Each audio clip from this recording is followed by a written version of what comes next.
All right, it is now 8:45 in the evening here in Paris. Let's move on with Media Watch with James Creedon. Hello there, James. Hi, Catherine. And we're going to start off with big news here in France. Nicolas Sarkozy, former president, formally throwing his hat into the ring to be a candidate for next year's presidential election.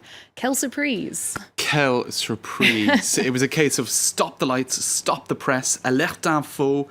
Nicolas Sarkozy is going to be a candidate next year. This is Le Point on their Twitter page. Alerte info with a very sort of startled looking Nicolas Sarkozy. I don't think he's that startled at all. He knows exactly what's going on. Quelle surprise, as we were saying. Oh, I'm so original. Well, it's everywhere. I mean, because it isn't a surprise, is it? We've been talking about this for years.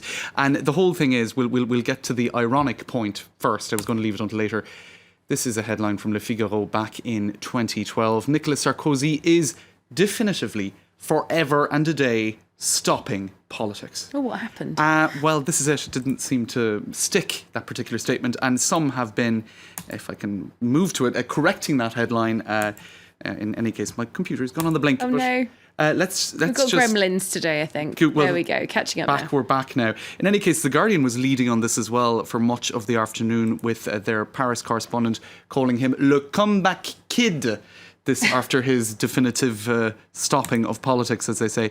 What else do we have? Some cartoonists saying, is this all about essentially getting back into a position of power to take revenge against Hollande, against investigative judges here in France who have been investigating various different scandals, to mark the occasion of his announcing that he will be a candidate for the election next year. The left-wing website that has been a thorn in Nicolas Sarkozy's foot for much of the last 5 years is releasing a special edition in order to mark the announcement of his candidacy.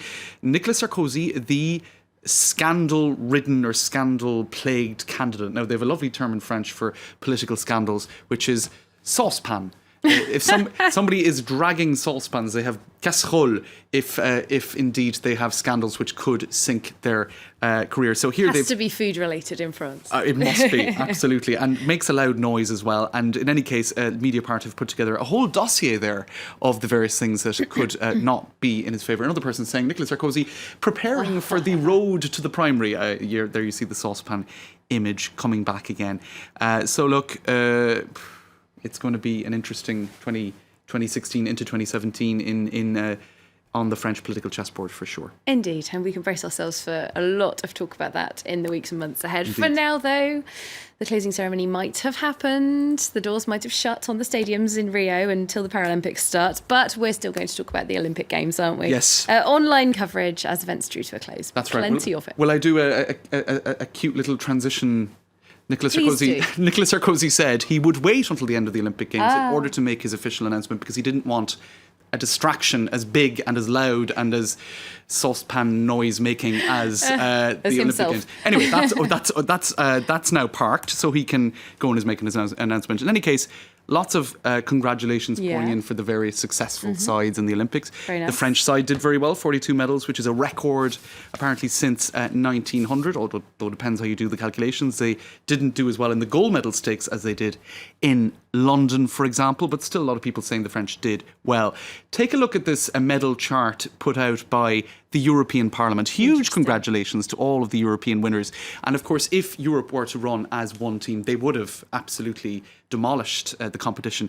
But what did they do here? They excluded the British medal tally. Oh, really?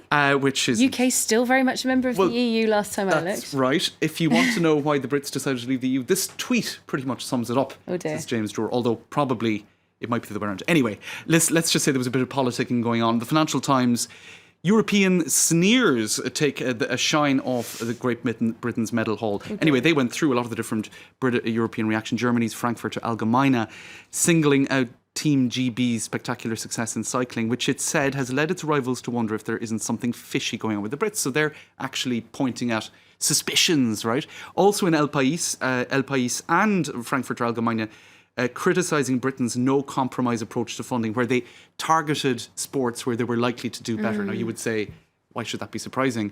In any case, there was some criticism there. But Poland, for its part, is saying, hold on a minute. Britain got 1 gold medal in Atlanta 1996. They've kind of turned the situation around. Pretty quickly. Maybe we should take a British approach in order to win more medals. I'll just finish very quickly, Catherine, with the image of this marathon runner. It has been doing the rounds of social media massively since he made a gesture of solidarity with the minority in his country that is being persecuted according to human rights groups. 400 people have been killed in 7 months in street protests. It's in any case, a crowdfunding effort has been has been launched online because he might need asylum. He could be in trouble if he goes back to Ethiopia after that very political gesture at the Olympics. Definitely a story to watch. Thanks very Indeed. much. Thanks. James Creedon there with Media Watch.